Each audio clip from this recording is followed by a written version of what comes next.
इधर बड़वासी ग्राम में पहली बार ड्रोन से नैनो यूरिया का स्प्रे हो रहा है और ये कृषि विभाग और इफ्को के संयुक्त तत्वाधान में हो रहा है। आप देख सकते हैं ये भारत देश के लिए गौरव की बात है कि स्वदेशी टेक्नोलॉजी है और ये नैनो यूरिया है। ये अपना जो एक बोरी यूरिया कट्टा है उसके बराबर काम करती है। और अभी जो डेमोन्स्ट्रेशन होगा अपनी चने की फसल के अंदर, इसमें अपने जो मुख्य माननीय सदस्य हैं, अपने अधिकारीगण हैं, उनका बहुत बहुत धन्यवाद जो अपने यहाँ पधारे हैं। और इसकी जो डोज की अगर बात करें तो 4 ml पर लीटर के हिसाब से रहेगी। अगर आप किसान भाई अपने खेत में स्प्रे करते हैं तो 4 ml पर लीटर के हिसाब से स्प्रे कर सकते हैं। और ये जो एक बोतल है वो प्रति एकड़ के लिए पर्याप्त है। प्रति एकड़ में अगर आम भाषा में बात करें तो समथिंग 4.5 बीघा के लगभग 0.4 हेक्टर। इसमें जो कृषि विभाग और जो इफ्को के तत्वाधान से संयुक्त जो अपना मिशन है, इसके माध्यम से जो नैनो यूरिया का ड्रोन के माध्यम से स्प्रे हो रहा है। इसमें जो इसकी ड्रोन की जो टैंक कैपेसिटी है वो 10 लीटर की है और इसमें 10 लीटर में हम 500 ml जो नैनो यूरिया डाल रहे हैं। और इसके बाद जो अपना ये ड्रोन है वो लगभग 1 एकड़ का क्षेत्र कवर करता है। इस 1 एकड़ में जो अपनी आम भाषा में बात करें लगभग 4.5 बीघा या 4.5 जमीन कवर करता है। ये जो एक ड्रोन है एक बार चार्ज होने के बाद और एक ही टैंक से, तो मतलब ये जो तकनीक है इसके माध्यम से किसान भाई कम खर्चे में अपनी जो फसल है उसमें नाइट्रोजन की स्प्रे कर सकते हैं। बड़वासी में भी काम होगा तो वहाँ पर जो प्रत्येक सहकारी समिति वहाँ इफ्को ने निःशुल्क जो बैटरी वाली मशीनें उपलब्ध करवा रखी हैं। तो किसान भाई इसको लेकर जाए बोतल को और वहाँ से निःशुल्क मशीन प्राप्त करे, अपने खेत में स्प्रे करने के बाद वापस कार्य जो ग्राम सेवा सहकारी समिति वहाँ पर मशीन जमा करवा दे। और इसकी सब्सिडी वगैरह क्या है? सब्सिडी मैडम जी ड्रोन के लिए कुछ ऐसा है कि अभी इसकी योजना आई नहीं है, परंतु जो सहकारी समितियों में जो पावर स्प्रेयर हैं पेट्रोल वाले वो हम उपलब्ध करवा रहे हैं। वो 50% सब्सिडी के ऊपर सहकारी समिति को उपलब्ध करवाते हैं। तो पावर स्प्रेयर में कुछ अलग से है कि उसमें क्या होता है कि जो एक पावर स्प्रे में 4 मिनट में लगभग 1 बीघा जमीन कवर हो जाती है। वो पेट्रोल से चलते हैं तो वो थोड़ा कॉस्टली हो जाता है कि पेट्रोल का खर्चा, तो ये सहकारी समितियाँ उठाती है इसके लिए। और इसमें खाली यूरिया के लिए है या डीएपी का भी? नहीं मैम, ये सिर्फ अभी यूरिया के लिए कर रहा है, डीएपी का नहीं है। डीएपी का नाइट्रोजन चल रहा है। अभी अपनी जो आसपास की जमीन है, राजस्थान की जमीन है, उनमें नाइट्रोजन की थोड़ी कमी होती है, तो इसलिए किसान भाई जो और केमिकल वगैरह इंसेक्टिसाइड भी तो स्प्रे कर ही सकते हैं। इसके साथ एक और ये फायदेमंद है, ये वरदान है किसान भाई। जैसे अपने किसान भाई घास की दवाई डालते हैं, हर्बिसाइड डालते हैं, हर्बिसाइड वगैरह डालते हैं, इंसेक्टिसाइड डालते हैं, फंगिसाइड डालते हैं, उसके साथ भी आप इसका कॉम्बिनेशन करके स्प्रे कर सकते हैं। लिक्विड फर्टिलाइजर तो कर ही सकते हैं। बिल्कुल सर, बिल्कुल। जैसे एनपीके है अपने, तो मतलब एक बिल्कुल जैसे किसान भाई घास की दवाई डालते हैं, अगर कॉस्ट बचाना चाहें तो इसका साथ में घास की दवाई कर सकते हैं, तो अलग से यूरिया भी नहीं डालनी पड़ेगी और आपका नाइट्रोजन का स्प्रे भी हो जाएगा, घास की दवाई का भी स्प्रे हो जाएगा। बिल्कुल सर, डीएपी के अलावा सारी चीज। हाँ, ये इसमें नाइट्रोजन है मैम, लिक्विड वाले सारे। नैनो डीएपी भी आई है। नैनो डीएपी के अभी ट्रायल चल रहे हैं। अभी लगभग उम्मीद है कि हो सकता है वो मई जून में लॉन्च हो जाए। हमारी जो ट्रायल है उसमें पानी का कोई लेना देना नहीं रहा, इसीलिए ड्रोन सक्सेस है इसमें। क्योंकि पेस्टिसाइड जो स्प्रे करते हैं उसमें पर लीटर वाटर डोज रिकमेंडेड होती है कृषि विभाग की, लेकिन इसमें अगर किसान नॉर्मल टंकी से स्प्रे करता है तो 4 ml पर लीटर वाटर यूज कर सकता है। लेकिन ड्रोन से करते हैं ना तो इसका एक मतलब बारीक धुआं बनता है, फॉग बनता है, तो उससे वॉल्यूम एरिया ज़्यादा कवर हो जाता है। तो ये 10 लीटर में भी 1 एकड़ आराम से कवर कर जाता है। जनरली कम से कम 150 लीटर पानी चाहिए होता है अगर मैनुअली स्प्रे करते हैं तो। और कोई साइड इफेक्ट फसल में किसी भी क्रॉप में नहीं अभी तक नहीं देखा गया। अभी तक नहीं देखा गया। और जैसे किसानों के लिए 12 नहीं, मतलब इसका जैसे स्प्रे करने का है तो फसल का कोई टाइम हो कि जैसे अभी सरसों में फलियां आ रही हैं जी या गेहूं में है, तो अपनी किस स्टेज पे अपन इसका स्प्रे करें? स्टेज कौन सी? जब अपन यूरिया देते हैं अपनी फसलों के अंदर, उस समय आप इसका स्प्रे कर सकते हैं कि भाई कई किसान पहले पानी ब्रॉडकास्ट कर रहे हैं दाने वाले पर इसका एक थोड़ा सा ये ध्यान में रखना, अपनी सावधानी रखनी पड़ती है कि फसल कम से कम 30 से 40 दिन की हो, जब फसल पत्तों से जमीन को पूरी तरह ढक ले, उसके बाद क्योंकि इसका जो काम है वो पत्तों के ऊपर ही होता है। तो पत्तों के ऊपर स्टोमेटा होते हैं, उसके अंदर जो नाइट्रोजन के कण है उसके अवयव हैं वो अंदर चले जाते हैं, फिर जो अंदर माइटोकॉन्ड्रिया होते हैं उसके अंदर जाके स्टोर हो जाते हैं। जो पौधों को नाइट्रोजन की आवश्यकता होती है वहाँ से वो ग्रहण करते हैं, और जो बाकी जो स्टोर रहती है, मतलब जो यूरिया आज अपने डाला 3 दिन बाद काम करना स्टार्ट किया, फिर 5-7 दिन में वो काम करके खत्म हो जाता है, मतलब 7-8 दिन में उसका प्रोसेस पूरी हो जाती है।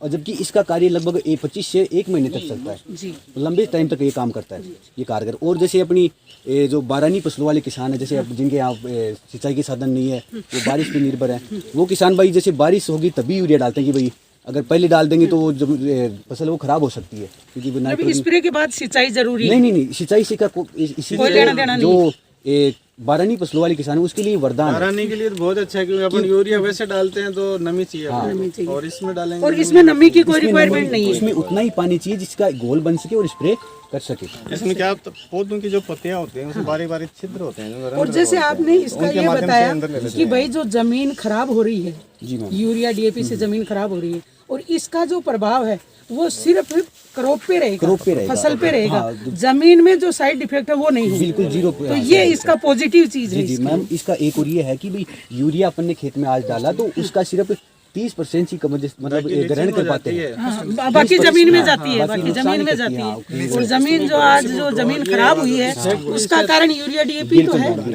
ये जब लॉन्च हुआ था यूरिया जी। तो किसानों ने मतलब पहले स्टार्ट में कम डाला, 1 किलो डाला, फिर बिगड़ा, फिर उत्पादन के लालच में या फिर उसकी जमीनी नहीं, अभी गुणवत्ता कम किसान को ये पता नहीं है ना कि भाई जैसे मैंने 10 किलो डाल दी यूरिया, तो अगला सोचेगा मैं 12 किलो डालूंगा ताकि मेरी फसल अच्छी और हो। अच्छी हो। उनको ये पता नहीं है कि जमीन में रिक्वायरमेंट 2 किलो की है तो अपन 12 किलो क्यों डालें। डालेंगे? तो वो 8 जो किलो है वो तो जमीन में ही जमीन में गई जैसे और उसी से भूमिगत जल जमीन और खराब बिल्कुल, हुई है अपनी। बिल्कुल। जी जी। तो इसमें जमीन में कोई जमीन में प्रभाव कोई- नहीं हाँ, होगा, बिल्कुल। दुष्प्रभाव नहीं इसका होगा जो जमीन में। प्रभाव सारा पत्तों के ऊपर होगा जो, और उतना ही मिलेगा जितना उसको नाइट्रोजन चाहिए, मतलब ओवर नहीं मिलेगा। एक और समस्या क्या होती है, जैसे अपन ने एक्स्ट्रा यूरिया डाल दिया पौधों में तो उसमें जो कोमलता बढ़ जाती है, नाइट्रोजन कोमलता बढ़ाता है, पौधों की वृद्धि तेज करता है, तो उससे उस पर कीड़े ज्यादा लगते हैं, टिड्डी का प्रकोप ज्यादा, तो रोग ज्यादा लगते हैं। तो उससे जबकि इसमें क्या होगा, नाइट्रोजन उतना ही मिलेगा जितना पौधे को चाहिए, तो उससे उसमें जो रोग प्रतिरोधक क्षमता वो भी बढ़ जाएगी, तो ज्यादा खर्चा नहीं लगेगा, मतलब कि भाई पेस्टिसाइड का, फंगिसाइड वगैरह का वो ज्यादा खर्चा नहीं लगेगा। एक चीज हम इफ्को से और कुछ पूछना चाह रहे हैं कि जैसे ही यूरिया डीएपी रासायन का जो है उसी के अकॉर्डिंग अगर जैविक इनपुट हो और जैविक इनपुट का भी इसके माध्यम से अगर आप प्रोवाइड करवा सको, क्योंकि जैविक इनपुट किसान इसलिए नहीं खरीद पा रहा है कि उसकी कॉस्ट बहुत ज्यादा है। मैम और इसी से जैसे यूरिया के कॉस्ट से इसका लगभग तीसरी पाती का ही खर्चा आ रहा है बिल्कुल इसमें, मैम, बिल्कुल। है ना। तो इसी तरह अगर ऑर्गेनिक इनपुट आप या ऑर्गेनिक फर्टिलाइजर आप हमें किसानों को इसके लिए साथ साथ मोटिवेट करें, तो इससे एक तो खर्चा किसान चाहता है कि मेरी ज़मीन खराब हो गई, मेरी हमारा स्वास्थ्य खराब हो गया, पशुओं का स्वास्थ्य खराब हो गया। इसका मेन रीज़न तो यही है कि सारा जो केमिकल हम जो खा रहे हैं वो एक तरह से स्लो पॉइजन खा रहे हैं, अपन जहर खा रहे हैं। तो इसके साथ साथ अगर ऑर्गेनिक इनपुट का आप हमें ट्रेंड करें और साथ साथ उसका डेमोस्ट्रेशन के, जैसे आज आप डेमोस्ट्रेशन दे रहे हो, वही डेमोस्ट्रेशन साथ साथ जैविक अगर इनपुट का आप दें तो किसान का खर्चा अपन कंपेयर कर पाएंगे कि किसान का खर्चा कम पड़ेगा। और इफ्को जैसी बड़ी कंपनी है तो वो उसके लिए ये चीज़ संभव है। आम किसान जैसे लोकल दुकानों पे लाता है तो इनपुट हम किसानों को मोटिवेट करते हैं कि आप ये जहर कम डालो, आप थोड़ा जैविक डालो, लेकिन उसकी कॉस्ट लगभग 10 गुना ज़्यादा है और उसका रिजल्ट धीरे धीरे आता है, तो किसान वो वहन नहीं कर पाता। तो इसके साथ इफ्को से भी और कृषि विभाग से भी और राजस्थान सरकार से भी हमारा निवेदन है कि वो साथ साथ रासायनिक के साथ साथ जैविक को भी बढ़ावा दे और जैविक जो इनपुट है उसका भी ड्रोन के माध्यम से इम्प्लीमेंट करें। मैम इसके लिए हमारे पास कुछ उत्पाद भी हैं, जैसे एनसी कंसोल्टेउस, वो बिल्कुल जैविक है, पूर्णतः ऑर्गेनिक है। एक अपना सागरिका आता है, वो पूर्णतः जैविक है। इस पे भी काम कर रहा है इफ्को कि भाई किसानों को जो रासायनिक चीज़ों से नुकसान हो रहा है उसके लिए जो नुकसान की भरपाई करके ऐसे उत्पाद लॉन्च किए जाएं, ऐसे उत्पाद किसानों को प्रोवाइड किए जाएं उसमें हमारे किसान आपको पूरा कोऑपरेट करेंगे, नुकसान ना हो। और इसके लिए बायो डिकम्पोजर हमारा मतलब ये भारत देश में पहली कंपनी है जिसके पास ये प्रोडक्ट है, वो उपलब्ध है बायो डिकम्पोजर। नहीं, ये वैसे तो हम सौभाग्यशाली हैं कि ये जिले का पहला ड्रोन जो है ग्राम पंचायत बड़वासी में हो रहा है। मैं एक जनप्रतिनिधि होने के नाते और एक बड़वासी में एज एक अच्छे किसान के रूप में मैं आप सभी का स्वागत करती हूँ, पूरे विभाग का, राजस्थान गवर्नमेंट का और इफ्को की कंपनी के सारे अधिकारियों का। और ये सबसे बड़ी सौभाग्य की बात हमारे लिए ये है कि हमारा जो कृषि विभाग का जो कंप्लीट स्टाफ है, एक कृषि सुपरवाइजर से लेके जोन डायरेक्टर तक सब पूरी टीम हमारे साथ है। और इन्होंने हमारे बड़वासी ग्राम पंचायत को चुनने के लिए हमारे गांव की तरफ से और सभी की तरफ से मैं आप इफ्को का और विभाग का और राजस्थान गवर्नमेंट का सभी का आभार व्यक्त करती हूँ। धन्यवाद। जब कोई अपन जैसे यूरिया छिड़क रहे हैं तो पौधे उस यूरिया को पत्ती में जो छिद्र होते हैं उसके द्वारा अंदर ले लेते हैं और वो पौधे के सारे सिस्टम में चला जाता है। तो जैसे अपन ज़मीन में यूरिया डालते हैं, पौधा ऊपर खींचता है ना जड़ों से, और वो पत्तियों तक पूरे सिस्टम में पूरे पौधे में चला जाता है। उसी प्रकार से ये नैनो यूरिया जब पौधों की पत्तियों पे गिरेगा तो पत्तियों में जो छिद्र होते हैं उसके माध्यम से पूरे पौधे के अंदर वो खुराक चली जाएगी और वो उतना ही काम करेगी जितना कि ज़मीन में अपने यूरिया वगैरह डालते हैं। तो इसीलिए ये पत्तों के ऊपर छिड़काव है। ऐसी बहुत सी पोषक तत्व हैं, उनको यदि पौधों की पत्तियों पे छिड़काव करेंगे तो पौधा अपने अंदर ले लेगा और वो उतना ही प्रभावशाली होगा जितना कि वो पौधे ज़मीन में डालने पर जड़ों से अंदर पौधा अपने अंदर खींचता है। तो आप कहोगे यार पौधों पे आप इसको यूरिया को डाल रहे हो, तो ये तो डाला जा सकता है। नवलगढ़ से लाएंगे या कारी सोसाइटी से लाएंगे या झुंझुनू से लाएंगे तो ट्रांसपोर्ट का खर्चा भी लगेगा। अब ये अपने 240 रुपए की 500 ml आ रही है, ये अपन 225 किसानों के लिए ये अपन किसी को झुंझुनू जा रहा है उससे भी मंगा सकते हैं, ये तो वो ला देगा। लेकिन बैग आप किसी से मंगाना चाहोगे तो बैग नहीं ला के देगा, तो ट्रांसपोर्ट का एक तो खर्चा बचेगा अपना, तो ये भी इसमें एक बड़ा बेनिफिट है। दूसरा जो यूरिया अपन ब्रॉडकास्ट करते हैं उसमें पानी के साथ लीचिंग भी होती है, तो आधी यूरिया काम आती है और आधी ज़मीन में लीचिंग हो जाती है, और स्प्रे करेंगे तो उससे लीचिंग नहीं होगी। जैसे अपने जुकाम बुखार हो गया, डॉक्टर के पास जाते हैं, सबसे पहले वो तुरंत अपने को एक इंजेक्शन देता है, उससे अपने को रिलैक्स मिल जाता है, फिर टैबलेट वगैरह वो बाद में देता है। तो ये उस इंजेक्शन की तरह काम करेगी, पत्तियों से अब्जॉर्ब होगी तो सीधे पौधे को मिलेगी। ये भी इसमें एक बड़ा बेनिफिट है। अब देखो आजकल ये इफको कंपनी है ना, ये जो भी इनके ज़िले में डीलर हैं, चाहे कोऑपरेटिव सोसाइटी हो या चाहे प्राइवेट हो, उनको ये यूरिया के साथ में जो दानेदार आता है ना, उसके साथ में ये लिक्विड नैनो यूरिया देते हैं। तो किसान इस नैनो यूरिया को लेने में थोड़ी सी आनाकानी करते हैं। क्यों करते हैं? उनकी समस्या ये होती है कि इस नैनो यूरिया को खेत में पत्तों के ऊपर छिड़कना पड़ेगा, और छिड़कने में काफ़ी मेहनत करनी पड़ती है, किसी को मजदूर को लगाएंगे तो मजदूरी देनी पड़ेगी। इसीलिए ये ड्रोन वाली नई तकनीकी विकसित की गई है। अभी तो आपको समझाने के लिए भाई ये किस प्रकार से काम करती है, अब धीरे धीरे ये सस्ती भी हो जाएगी।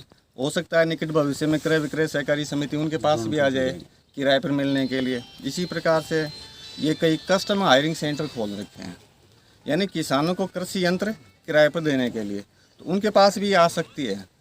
तो वो किराए पर आपको ये नैनो यूरिया है या इसी प्रकार से दूसरे पोषक तत्व आजकल खूब आ रहे हैं, NPK कई प्रकार के आ रहे हैं, लिक्विड में कई फर्टिलाइज़र आ रहे हैं।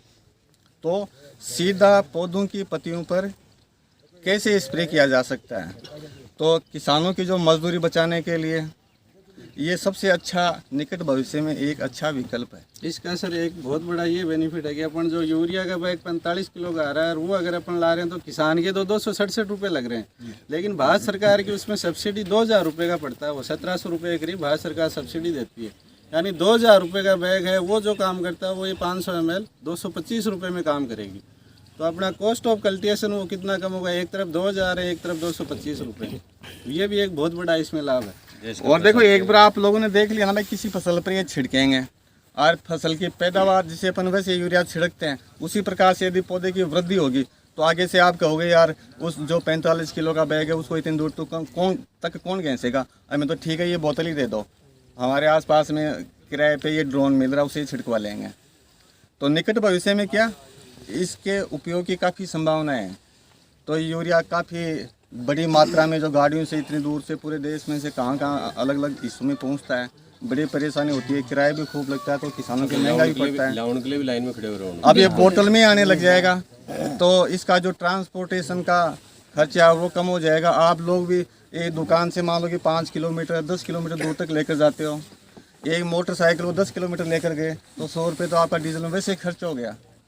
तो इस प्रकार से साहब इसमें ये है कि भाई जैसे यूरिया कट्टा कम पड़ गए, भाई 100 किसानों की जो चीज़ आ रही है वो 500 की आएगी, बिल्कुल है ना। तो जो आज किल्लत है यूरिया की वो भी तो दूर होगी, वो कम होगी कि आज 100 किसानों के 100 बैग आए, लेकिन ये तो अपन 500 को दे सकते हैं, जी मैम, है ना। तो एक तो जो किल्लत है यूरिया की उससे भी निजात मिलेगी और हर किसान अपने हिस्से में यूरिया के अभाव में अपनी फसल को बचा सकेगा।